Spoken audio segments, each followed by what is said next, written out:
네, 어느 것이 더 쉽겠느냐, 어느 것이 쉽겠느냐, 오늘 이 말씀에 있는 주님이 말씀하신 그 구절을 제목으로 좀 가져왔는데, 우리가 지난주에 나병 환자를 고치시는 그 장면을 함께 살펴보았습니다.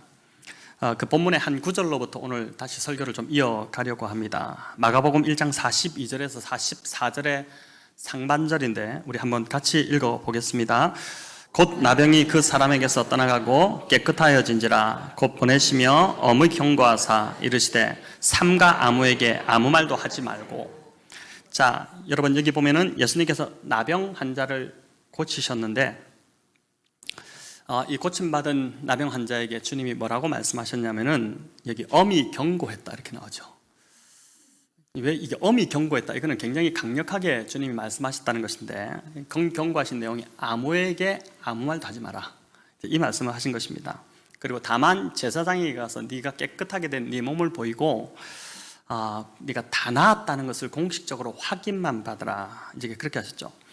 지난주에도 말씀드렸듯이 이 나병은 당시에 율법에 부정한 것으로 간주되었기 때문에 이 병은 이제 병의 발병도 그렇고 병이 마지막에 다 나았다는 그 확증을 하는 것도 의사가 아니라 이제 이게 영적인 병으로 간주가 되어서 제사장이 하도록 그렇게 이제 율법이 정해 놓았습니다. 자, 왜 주님께서는 이게 참 얼마나 대단하고 놀랍고 기쁜 소식이지 않습니까? 이것보다 더한 복음이 없겠죠. 그런데 나병 환자라 하여금 이 기쁜 사실을 알리지 말라고 이렇게 한 것일까요? 이 사실을 감춘다고 감추어지겠습니까? 여기 보니까 1장 45절에 보니까 이 사람이 나가서 이 사실을 다 퍼뜨려 버렸습니다. 가만히 있지 못하죠. 불치의 병이 고침받았으니 이 소문이 당연히 삽시간에 막, 당시에 이 나병은 그냥 재앙이고 저주고 이 걸리면 끝장인데 인생이 그냥 끝나는 것인데 그 병에서 고침받았으니 삽시간에 다 퍼지지 않았겠습니까? 우리 45절 같이 한번 읽어볼까요? 그러나 그 사람이 나가서 이 일을 많이 전파하여 널리 퍼지게 하니 그러므로 예수께서 다시는 드러나게 동네에 들어가지 못하시고 오직 바깥 한적한 곳에 계셨으나 사방에서 사람들이 그에게 나오더라. 하지 말라고 했더니, 우리도 하지 말라고 하면 더 하는 것처럼 하지 말라고 했더니 더 많이 전파해가지고 소문이 다 퍼지다 보니까 예수님께서 도저히 이 마을에 들어갈 수가 없고, 그래서 이제 오직 바깥 한적한 곳에 그냥 계셨는데 거기까지 사람들이 막 몰려오기 시작한 것입니다. 총선철이 다가오니까 또 평소에 보이지 않던 유니폼들 색깔별로 막 나타나기 시작하고 사람들이, 이 정치가들이 바쁘게 움직이기 시작하는데 주로 사람들이 많이 오가는 곳, 또 모이는 곳에 이들이 자신의 얼굴을 드러냅니다. 뭐 당연한 일이겠죠. 이렇게 해야지만 조금이라도 표를 더 얻게 되고 자신을 또 알리게 되고 이렇게 되는 것인데, 이들은 어떻게 쓰든지 자신을 좀 알리려고 막 노력을 하는데, 여기 보니까 우리 주님은 어떻게 쓰든지 자신이 하신 일을 좀 감추시려고 이렇게 하고 있는 것을 보게 됩니다. 주님이 왜 이렇게 하셨을까요? 주님이 겸손하시기 때문에 그러셨던 것일까요? 여러분, 그런데 마가복음 이제 이 본문뿐만 아니라 전체를 보더라도, 아니 사복음서를 보더라도 주님은 병을 고치고 귀신을 내어 쫓는 이 사역을 일으키신 후에 늘 일관되게 고침받은 사람에게 비밀 유지를 요청하셨습니다. 우리 몇 구절을 좀 살펴볼 텐데 3장 11절 12절을 같이 한번 읽어보겠습니다. 더러운 귀신들도 어느 때든지 예수를 보면 그 앞에 엎드려 부르짖어 이르되 당신은 하나님의 아들이니다 하니 예수께서 자기를 나타내지 말라고 많이 경고하시니라. 여기도 보니까 나타내지 말라고 경고하셨다. 또 7장에 보면은 귀먹고 말 더듬는 사람을 주님이 고치셨는데 그때도 경고하시며 알리지 말라고 하십니다. 7장 35, 36절도 같이 읽겠습니다. 그의 귀가 열리고 혀가 맺힌 것이 곧 풀려 말이 분명하여졌더라. 예수께서 그들에게 경고하사 아무에게도 이르지 말라 하시되 경고하실수록 그들이 더욱 널리 전파하시니.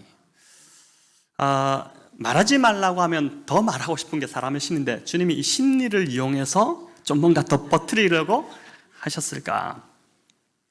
여러분 8장에도 보면은 이 베세다 들판에서 맹인을 고치신 후에 똑같이 침묵을 요구하십니다. 8장 26절을 제가 읽어보겠습니다. 예수께서 그 사람을 집으로 보내시며 이르시되 마을에는 들어가지 말라 하시니, 집에만 있고, 오늘로 말하면 자가격리해라, 마을 들어가지 마라, 들어가서 이 소식을 절대 알리지 마라, 그냥 집에 있으라, 이렇게 하신 것이죠. 심지어 마가복음 8장에 보면은 변화산이라고 일컬어지는 그 산에서 주님이 이제 아주 이제 변화되시는, 거룩하게 변화되시는 그 모습을 보이시면서 모세와 엘리야가 나타나서 함께 대화하시는 놀라운 장면이 나오는데, 그 장면을 옆에서 베드로가 목격을 하죠. 그리고 나서 베드로가 너무 영광스러우니까 주는 그리스도십니다, 이 고백을 이제 하게 되는데, 그때 그 고백을 주님이 받으셨을 때도 야, 너만 알지 말고 널리 나가서 다 알려라, 이렇게 하신 것이 아니라 절대 이 일을 말하지 마라, 아무에게도 말하지 마라, 이렇게 이제 주님이 하셨던 것을 보게 됩니다. 뭐 세상은 말할 것도 없지만은 어떤 교회들도 보니까 교회가 한 좋은 선한 일들을 많이 좀 알립니다. 주로 교회 앞에 커다란 무슨 대형 현수막 같은 거를 걸어놓고 우리가 이만큼 뭐 기부를 했고 이만큼 어려운 사람들을 도왔고 이런 것들을 많이 알리기도 하는데, 그렇게 하면은 사람들이 뭐 그 교회가 참 좋은 교회다 해서 많이 몰려오기도 하겠지만은, 이 보니까 하물며 주님은 병이 낫고 또 귀신이 쫓겨, 기적이지 않습니까? 오늘날 이런 기적이 정말 흔치 않은데 이런 대단한 기적을 일으켰음에도 불구하고 이렇게 되면 뭐 당연히 예수님의 추종자가 더 많아지기 시작할 것이고, 또 하나님 나라 운동을 주님이 시작하셨는데 이 하나님 나라가 더 좀 힘을, 그 나라를 세우는 데서 힘을 얻게 되실 텐데도 불구하고 참 보니까 결벽에 가까울 정도로 막 주님이 이거를 하지 못하시게 하는 그 내용을, 그 장면을 보게 됩니다. 왜 이렇게 주님이 이걸 깊이 하셨을까? 알려지는 것을 깊이 하셨을까? 사람들이 좋은 것에 만족해서 더 좋은 것을 놓치는 일이 없도록 하시기 위함이었습니다. 다시 말씀드립니다. 좋은 것, 그것에 만족해서 더 좋은 것으로 나가지 못하도록 그것이 우려됐기 때문에 주님이 이렇게 지금 막으신 것이죠. 병이 낫는 것, 소원이 이루어지는 것, 이 얼마나 좋은 일입니까? 그러나 그 좋은 것보다 더 좋은 것이 있는데 그 좋은 것에 만족해서 그것 때문에 그냥 안주해서 더 좋은 것으로 나가지 못한다면은, 그리고 더 좋은 것을 얻지 못하게 된다면 이것보다도 참 어리석고 안타까운 일이 없는 것이지 않습니까? 예수님 당시 사람들이 예수님께 나왔던 이유는 다 이제 대부분 병 고치고 또 귀신에서 노임받고 자신의 피로를 좀 얻고자 함이었는데, 이 모두가 다 얼마나 참 좋은 것들입니까? 사실은 건강하게 되는 것 좋은 것이죠. 그리고 귀신에서 노임받는 것 얼마나 좋습니까? 그러나 주님은 이들이 이 좋은 것을 넘어서 더 좋은 것, 그것이 있는데 그거를 얻기를 바라셨던 것이죠. 오늘 본문 2장 1절을 보니 수일 후에 주님께서 다시 가버나움으로 들어가셨는데 집에 계시다는 소문이 막 들리자 많은 사람들이 모여들기 시작했고 문 앞까지 들어설 자리가 없도록 막 빽빽하게 사람들이 몰렸는데 발 디딜 틈이 없는 그런 상황이 됐습니다. 그리고 몰려든 사람들에게 예수님이 하신 일은 여기 나오는데 도를 말씀하시는 것이었다 합니다. 자, 2장 2절을 우리 같이 한번 읽어볼까요? 많은 사람들이 모여서 문 앞까지도 들어설 자리가 없는데 예수께서 그들에게 도를 말씀하시더니, 자, 여기서 도를 말씀하셨다라는 것은 하나님의 말씀을 전하셨다는 것입니다. 아마 그 당시에는 신약이 없었기 때문에 구약의 율법의 말씀을 주님이 이렇게 풀어서 전하셨겠죠. 이 한 절만 하더라도 예수님이 중요하게 여기신 것과 무리들이 중요하게 여긴 관심사가 차이가 있다는 것을 보게 됩니다. 예수님은 어떻게든 간에 이 모인 무리들에게 말씀을 하나라도 좀 더 전하시려고 그렇게 막 애를 쓰셨고, 그러나 반면에 이 무리들은 말씀에는 별 관심이었고 언제 좀 기적을 일으키려나, 언제 좀 병치유를 시작하시려나, 이런 것에만 관심이 있었다는 것이죠. 이는 이제 이 구절만 그런 것이 아니라 마가복음에 보면 계속 반복되는 패턴입니다. 중풍병자 스토리가 끝나고 이어지는 레위를 부르시는 13절에도 보니까 예수님께서 다시 바닷가에 나가자 많은 무리들이 이제 예수님을 따라 나왔다고 하는데, 그들에게 예수님께서 병을 먼저 고쳐주신 것이 아니라, 기적을 베푸신 것이 아니라 주님이 먼저 하신 것은 그들을 가르치셨다고 13절에 그렇게 기록되어 있습니다. 예수님은 어디를 가시든지 간에 우선적으로 하신 일이 회당을 가든지 들판에 서든지 바닷가에 서든지 무리만 모이면 예수님은 우선적으로 하나님 말씀을 그들에게 막 가르치는 그 일들을 하셨는데, 그렇게 하시다가 마음이 또 불쌍한 마음이 들면 그 자리에서 이제 병을 고쳐주시기도 하고 귀신을 내어 쫓기도 하고 그렇게 하시죠. 그러나 귀신을 내어 쫓는 것이 우선이 아니라 하나님 말씀을 그들에게 가르치는 것이 그게 이제 우선이었습니다. 자, 오늘 이 주님을 따라왔던 이 무리들, 주님께 나왔던 군중들의 어떤 그 요구는 오늘날 이 현대인들, 특별히 또 교회를 다니고 있는 저와 여러분의 모습과 상당히 좀 비슷한 면이 있다는 것을 보게 됩니다. 오늘날 현대인들의 주 관심사가 여러분 무엇일까요? 또 우리가 교회를 다니고 있지만은 세상 사람들 우린 다르다, 그렇게 다르지 않은 것 같다는 생각이 듭니다. 주로 사람들이 무엇에 열광하고 있고 어디에 몰릴까요? 건강이 그 중에 참 중요한 관심사 중에 하나입니다. 이거는 참 믿는 자들이건 믿지 않는 자들이건 다 비슷한 것 같습니다. 어떤 보조식품이 건강에 좋다는 게 한번 탁 뜨기 시작하면은 웬만한 집에 가보면 다 그거 먹고 있습니다. 또 잘 사는 것이, 구매하는 것이 잘 사는 것이다, 이런 가치가 요즘 너무 많이 있다 보니까 주로 이제 시장 같은 데서도 그리스도인들은 절대 깎으면 안 되는데 그냥 더 물어주고 이렇게 좀 해야 되지 않겠습니까? 근데 이제 어디에 할인을 한다, 어디가 싸다 이러면은 그 정보를 공유하고 그쪽으로 우르르 몰려가고, 또 이제 입시를 앞둔 학부모들은 보니까 어느 데서 입시 정보를 더 정확하게 잘 준다 하면 또 그쪽으로 우르르 몰려가고, 우리 아이들은 어느 학원이 정말 잘 가르친다 하면 또 그렇게 막 몰려가기 시작합니다.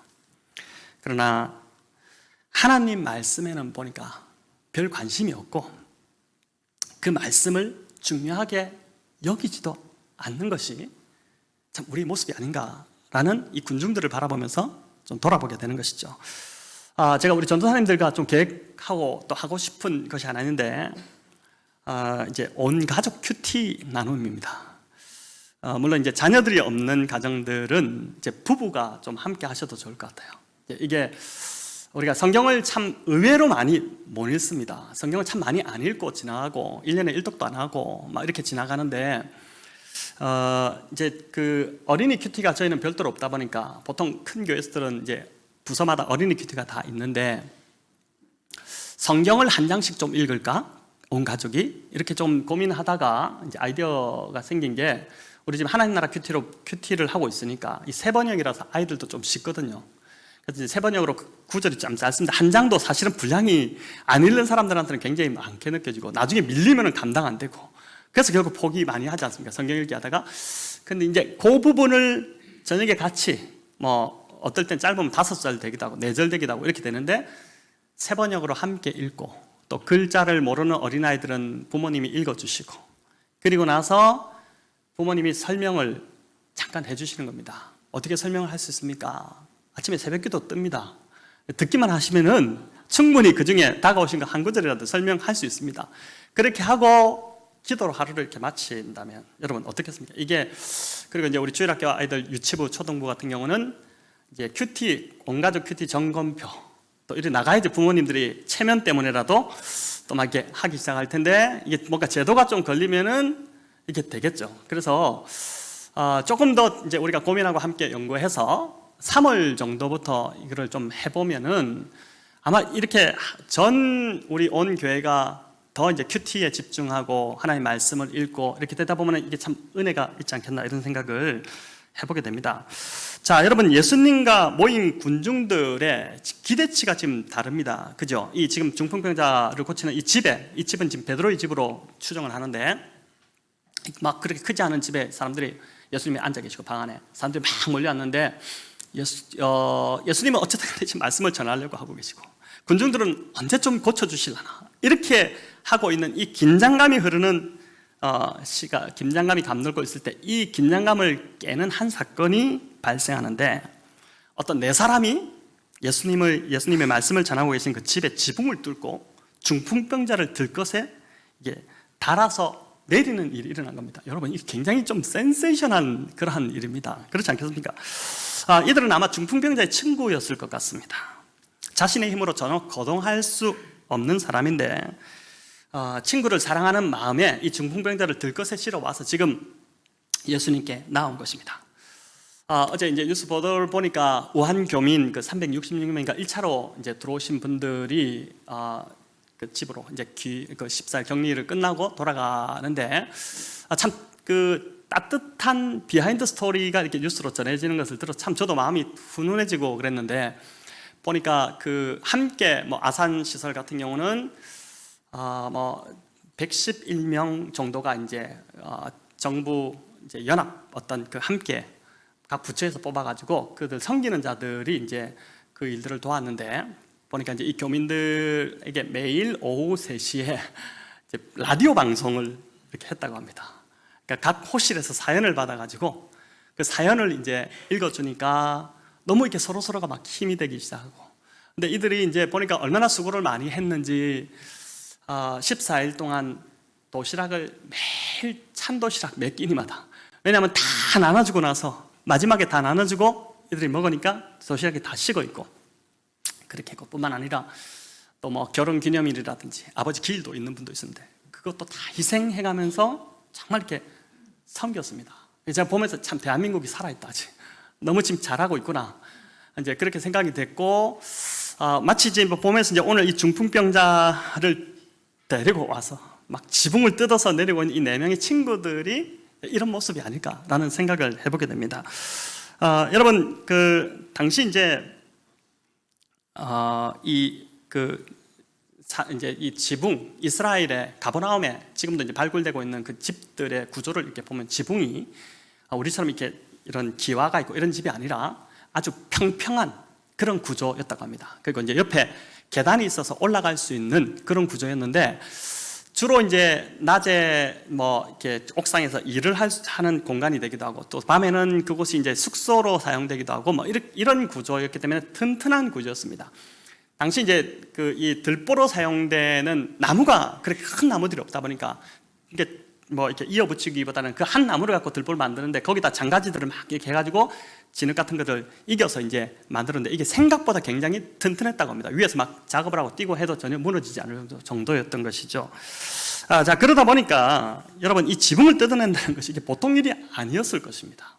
우리는 그냥 지붕을 뚫고 예수님이 들끓어 내렸다, 그렇겠구나 이렇게 지나가는데, 이 본문을 가만히 본문 속으로 들어가서 묵상을 해보면 이게 진짜 쉬운 일이 아니었네 라는 생각이 드는 것이죠. 어떻게 보면은 이들은 굉장히 참 무례해 보이는 상황이었습니다. 이 집이 베드로의 집이었는데, 여러분 누군가가 뭐 아파트는 좀 다르겠지만은 개인 단독주택에 살고 계시는데 누군가 와서 여러분의 집에 지붕을 뚫고 있으면 그 신고감이지 않습니까?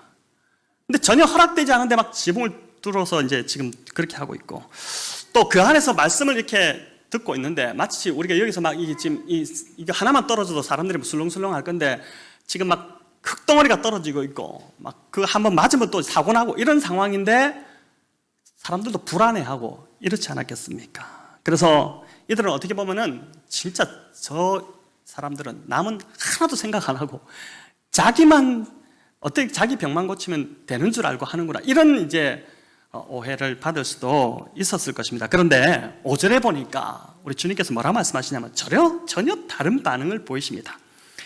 이들이 믿음이 있다라고 주님이 선언하신 것이죠. 이게 맞는 말입니다. 여러분, 이들이 믿음이 없었다면 어떻게 이 무모한 짓을 할 수 있었겠습니까? 예수님을 메시아로 믿은 것이고, 이들은 유대인들이지 않습니까? 구약에 그래도 아무리 이제 어릴 때부터 구약을 들어왔던 자들이기 때문에 이사야에 보면은 메시아가 오셨을 때 어떤 일이 일어나는지에 대한 여러 이제 구절들이 나옵니다. 그 중에 35장 5절이 이렇게 나오는데 한번 읽어볼까요? 그때에 맹인의 눈이 밝을 것이며 못 듣는 사람의 귀가 열릴 것이며 그때에 저는 자는 사슴같이 뛸 것이며 말 못하는 자의 혀는 노래하리니 이는 광야에서 물이 쏟겠고 사막에서 시내가 흐를 것임이니라. 아멘. 여러분, 이게 그때라는 것은 메시아가 오실 때 이런 일이 일어난다는 것입니다. 이스라엘 백성들은 이걸 굉장히 기대하고 사모했죠. 메시아가 오시면. 근데 이들을 보니까 예수가 메시아가 맞구나, 저분께만 가면 내 친구 고침받을 수 있다, 이 믿음으로 지금 주님께 나왔고 들어가려고 하니까 들어갈 수가 없으니까 생각을 한 것이 계단을 올라가서 지붕을 뜯어서 막 조준해가지고 주님이 저 정도 앉아있을 거다 해서 이제 달아내리는 그 일을 한 것입니다. 여러분, 이들이 그렇다면 이렇게 나온 이들에게 주님이 해주셔야 될 말은, 또 이들이 기대한 대답은 무엇이겠습니까? 중풍병자여, 내 병이 나았다. 일어나 걸어가라. 이 말을 이제 당연히 기도하고 나왔을 텐데, 예수님께서 전혀 이들의 예상을 깨뜨리는 말씀을 하십니다. 이제 2장 5절인데 우리 같이 한번 읽어볼까요? 예수께서 그들의 믿음을 보시고 중풍병자에게 이르시되 작은 자야 내 죄사함을 받았느니라 하시니. 자, 이 말을 들었을 때 중풍병자, 누워서 막 있는 중풍병자, 그것도 친구들도 주님 죄사함 좋습니다. 근데 우선 좀 고치고 좀 낫게 하고 죄사함, 이렇게 좀 반응하지 않았겠습니까? 여러분, 지금 주님이 전혀 다른 말씀을 하시는 것처럼 보이는데, 이것은 지금 주님께서 이 중풍병자에게 좋은 것을 넘어서 더 좋은 것을 선언하고 계신 것입니다. 중풍병자는 아마 이렇게 생각했을 것입니다. 이 병만 고침받는다면, 그래서 마음껏 걸어 다닐 수만 있다면 인생이 더 이상 문제가 없을 것이야. 그러나 주님은 그렇지 않다고 하시는 것입니다. 병이 낫고 또 온전히 걸으면 네가 평생 행복할 것 같지만 아니다. 한두 달만 지나보면 그 행복은 오래가지 않는다는 것을 네가 이내 알게 될 것이다. 이 사람의 삶이 불행한 이유가 이 중풍병에 걸렸다는 것이 아니라 더 깊은 곳에 이유가 있다는 것을 주님이 지금 말씀하고 계시는 것입니다. 그것은 바로 주님이 말씀하신 대로 죄의 문제였습니다. 여러분, 여기서 죄라는 것은 이 사람이 지었던 어떤 죄, 이런 특정한 죄를 말하는 것이 아니라, 여기서 말하는 죄는 뭐 탐욕이나 거짓말이나 음란이나 이런 것이 아니라 하나님과 그동안 상관없이 살아온 그 삶 자체, 하나님과 전혀 교제 없이 살아온 삶 자체가 곧 죄라는 것을 주님이 지금 말씀하시는 것입니다. 여러분, 인간이 처음 지음받은 후에 하나님께서 인간을 어디에 두셨습니까? 어디에 두셨어요? 교회를 안 다니시는 분들처럼 지금 앉아 계신데, 에덴에 두셨죠. 에덴, 그죠? 에덴의 뜻이 뭔지 아시죠? 행복이란 뜻입니다. 여러분, 에덴이 행복이란 뜻인데, 에덴에서 인간이 행복하게 살았죠. 근데 왜 행복했냐면 모든 것이 다 갖추어져 있고, 이 에덴은 정말 부족함이 없는 곳이었기 때문에 행복했던 것이 아니라 하나님과의 관계에 있어서 막힘이 없이 살아가는 곳이었기 때문에 그게 인간이 행복했던 것입니다. 여러분, 우리도 어떻습니까? 관계가 막히면은 곧 그 삶이 지옥이지 않습니까? 다른 게 지옥이 아니라 막 관계가 막히면 참 너무 삶이 힘들어지는데, 이런 에덴에 어느 날 참 행복하게 살고 있는 아담과 하와에게 뱀이 찾아왔고, 선악과를 먹으면 눈이 밝아져서 하나님처럼 된다, 이제 이렇게 말로 끼웠습니다. 뱀의 말을 하나님의 말씀보다 더 신뢰하고 믿음으로 결국 인간은 죄를 짓고 말았습니다. 그러니까 여기서 창세기 1장에서 보여주는 죄라는 것이 뭐냐? 그것은 곧 하나님 말씀보다 다른 것을 더 신뢰하고 그리고 더 의지하는 것, 그것이 바로 죄라는 것입니다. 여러분, 그래서 지금 이제 이 중풍병자에게 주님이 말씀하시는 것도, 이 죄라는 것도 결국은 네가 하나님 말씀보다, 하나님보다 네가 더 의지하며 하나님과 관계없이 살아온 그 삶, 그 죄를 주님이 사해 주시겠다라는 것이죠. 에덴에서 인간은 이제 결국 이렇게 쫓겨나게 되는데, 행복이라고 불리는 그 땅에서 쫓겨나서 이제 인간이 불행해지는데, 행복이라는 땅에서 쫓겨나서 불행해진 것이 아니라 하나님과 단절되어 자기 힘으로 굉장히 고통스럽게 힘들게 살아가기 때문에 이제 불행해진 것입니다. 인간은 에덴에서 쫓겨나면서부터 남자는 어떻게 해요? 얼굴에 땀을 흘리면서 막 수고하고 애써야지만이 겨우 먹을 것을 얻는 그런 고통을 당하게 되고, 여자는 또 이제 임신하는 고통, 해산의 수고를 이제 더해지게 됩니다. 또 둘의 관계가 하나님 처음 만드셨을 때는 서로 사랑하고 그리고 서로 돕고 섬기라고 이제 배필로 이렇게 지어주셨는데, 어떻게 됩니까? 이 둘의 관계가 죄를 짓고 타락한 이후에 서로 조종하고 서로 지배하고 다스리려고 하는 이 부부 사이에서도 이런 일이 이제 이기적인 관계에 끼어지며 온 것이죠. 이 모든 인생의 수고는 결국은 근원이 뭐냐면은 하나님과 단절됨으로부터, 죄를 짓고 하나님과의 관계가 단절됨으로부터 일어난 결과였던 것이죠. 자, 그래서 이 사람이 죄를 사함받는다는 것은, 주님이 그 선언을 하신 것은 이제 하나님과의 막혀있는 관계가 다시 회복된다는 의미입니다. 주님은 중풍병자의 병을 고치는 것, 그 참 좋은 것이지만 그 좋은 것을 넘어서 더 좋은 것인 이 사람의 근원적인 문제, 영적인 치료를 주님 하기를 원하셨던 것이죠. 많은 사람들이요, 이 중풍병자와 같은 기대감으로 오늘도 살아갑니다. 이 문제만 해결되면 내가 행복해질 텐데, 또 통장의 잔고가 내가 원하는 만큼만 좀 모아지면 내가 좀 걱정 안 하고 살아갈 수 있을 텐데, 또 이 병만 고치면 내가 좀 삶이 좀 수월해지고 좋아질 텐데, 또 원하는 대학이나 또 바라는 직장 이런 곳에 들어가기만 하면 내 삶은 지금과 달라질 것이다, 이렇게 기대하고, 또 어떤 분은 직장에서 승진이 계속 누락되고 있는데 이 승진만 되면 진짜 내 삶이 좀 달라질 건데, 이렇게 생각하기도 합니다. 물론 일정 기간은 그럴 수 있을 것입니다. 그러나 그런 것들이 인생의 궁극적인 기쁨을 우리에게 주지 못하고, 인생의 궁극적인 문제를 해결해 주지 못한다, 인생의 궁극적인 이 갈증, 목마름을 해결해 주지 못한다는 것을 오늘 주님이 우리에게 보여주시는 것입니다. 여러분, 인간은 타락한 재성을 가지고 있는 존재입니다. 저와 여러분은 누구나 다 타락한 재성을 갖고 있습니다. 그러다 보니까 소원이 이루어지면 만족할 것 같지만 그렇지 않습니다. 제가 저희 집 아이들을 보더라도 뭘 사주면은 그거로 만족하는 법이 절대 없습니다. 더 요구하고 막 이렇게 됩니다. 그래서 오히려 뭔가 이렇게 주어지면은 더 만족할 것 같지만 더 공허해지고, 삶은 더 불만족스러워지고 그렇게 합니다. 그래서 우리의 갈망이, 이 갈망의 궁극적 대상이 바로 예수님이 될 때, 그때 우리의 이 참 공허함은 끝나게 되는 것이고, 우리 안에 진짜 참만족과 행복이 찾아오게 되는 것이죠. 예수님이 아닌 다른 것이, 우리는 계속 다른 것입니다. 다른 것.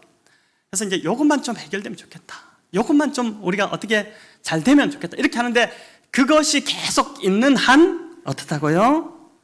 우리는 끊임없이 목마른 인생을 살아갈 수밖에 없다는 것을 오늘 이 본문이 우리에게 보여주신 것이죠. 여러분, 이 본문에는 또 한 부류의 사람이 나오는데, 예수님 앞에 앉아있는 또 한 부류가 나오는데 6절에 보니까 서기관들입니다. 이들은 예수님의 말씀을 들으러 온 것이 아니라 그 말씀에서 무엇 하나라도 좀 책잡기 위해서 그 자리에 앉아있는 그러한 자들입니다. 참 불쌍한 인생들인 것이죠. 말씀을 지금 모인 군중관계까지 다 듣고 있는데 이들만 은혜를 받지 못하고 있으니까, 또 예수님이 지금 메시아로 오셨는데도 불구하고 그 예수님을 메시아로 알아보지 못하고 있으니까 이게 얼마나 불쌍한 인생입니까? 이들이 주님께서 중풍병자에게 내 죄가 사함받았다, 이 선언을 들으면서 굉장히 막 화가 나기 시작, 분노하기 시작했습니다. 아니, 오직 죄는 하나님만이 사하실 수 있고, 또 율법에 의하면은 성전에 가서, 그런 집에서 죄 사함 받는 게 아니라 오직 성전에 가서 양과 소로 제물을 드리고 희생양을 드려서, 그래서 제사장이 보고 내 죄가 사함받았다고 선언을 해주면은 죄가 사함받는 것인데, 아니 네가 뭔데, 고작 인간에 불과한 네가 왜 죄를 사함받았다고 선언하느냐, 이 신성모독이다, 지금 이렇게 이제 걸기 시작한 것입니다. 주님께서 그들의 중심을 보시고 9절에 이렇게 말씀하시죠. 우리 같이 한번 읽어볼까요? 중풍병자에게 내 죄사함을 받았느니라 하는 말과 일어나 내 상을 가지고 걸어가라는 말 중에서 어느 것이 쉽겠느냐. 자, 제가 여러분에게 묻습니다. 어느 것이 쉽겠습니까? 중풍병자에게 걸어가라 하는 것과 내 죄사함을 받았다는 것 중에 어느 것이 쉽겠습니까? 한번 대답해 보십시오. 뭐라 하시는데 지금? 네. 여러분, 이게 지금 대상이 누구한테 주님 말씀 묻고 계십니까? 서기관들한테 묻는 겁니다. 율법에 능한 자들이죠. 자, 이 말은 이 서기관들에게는 네가 죄 사함 받았다 또는 걸어가라, 이 둘 다 불가능한 일입니다. 못하는 일이죠. 그러나 둘 중에서 어느 것이 좀 더 쉬울까를 볼 때는 죄사하는 것은 오직 하나님께만 속한 권세이기 때문에 그게 훨씬 더 좀 어려운 게 되지 않겠습니까? 주님이 지금 이 질문을 하신 이유가 이겁니다. 일종의 유대인들이 쓰는 히브리적인 하나의 관용법 같은 것인데, 내가 좀 더 어려운 걸 해냈다면 쉬운 거는 당연히 하지 않을까? 이렇게 주님이 반문하시는 것입니다. 그러니까 마치 수학으로 따지자면 미적분을 하는 학생이 더하기 빼기 못할 리가 있을까요? 당연히 하겠죠. 그죠?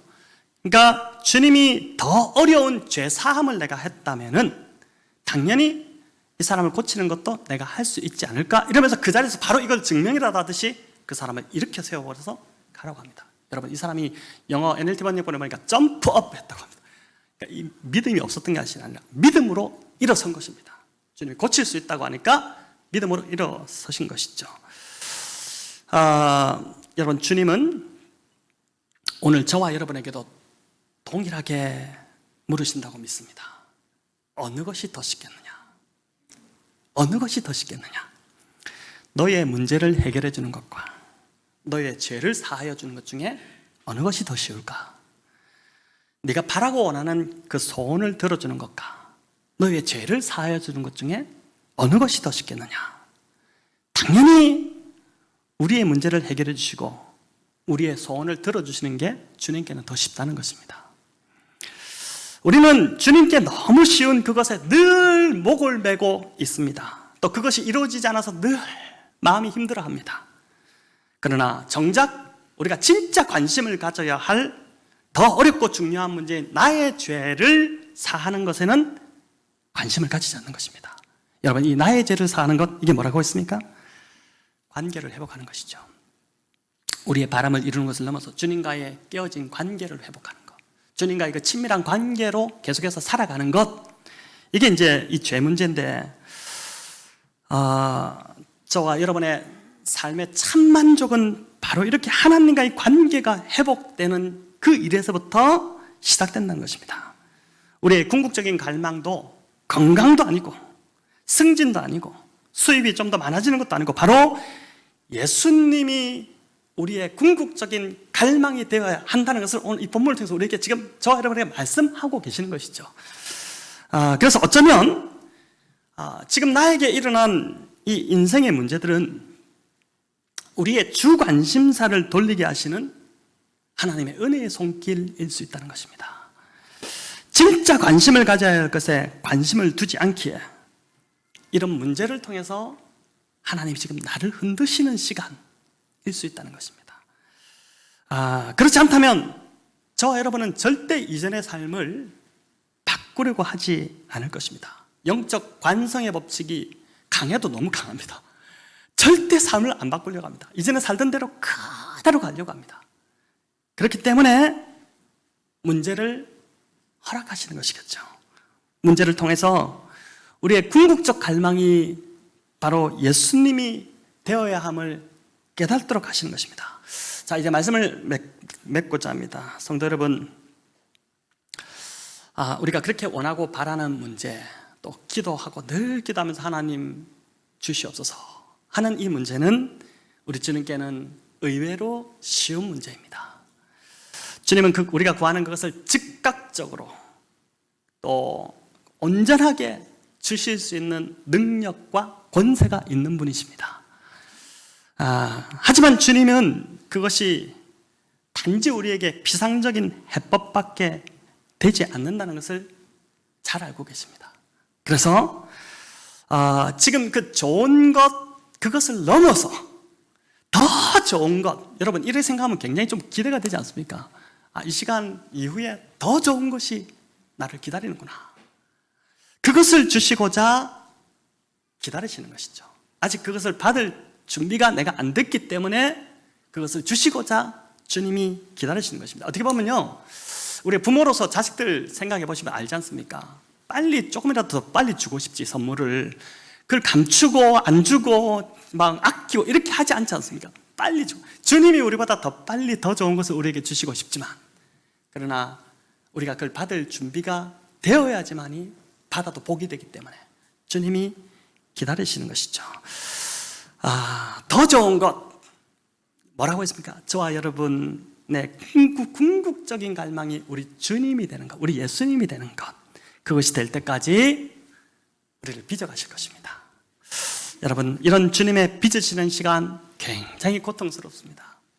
빨리 좀 지나가고 싶습니다. 빨리 주님 좀 끝내주고 주십시오 이렇게 기도하지만은, 그러나 이 시간이 나중에 지나고 나면 정말 복이었구나, 이 시간이 진짜 행복한 시간이었구나, 이 시간이 내가 정말 제일 은혜 가운데 들어가 있었던 시간이구나, 주님 제일 가까이 있었던 시간이구나, 그거 깨닫게 될 것입니다. 그래서 지금 이 시간을 너무 고통스럽게 받지 마시고, 이 시간 뒤에 주님이 예비하신 더 좋은 것 오고 있다는 것 기억하시고, 그것을 사모하시면서 지금 이 시간을 잘 통과하시는 저와 여러분 되시기를 우리 주님의 이름으로 축원합니다.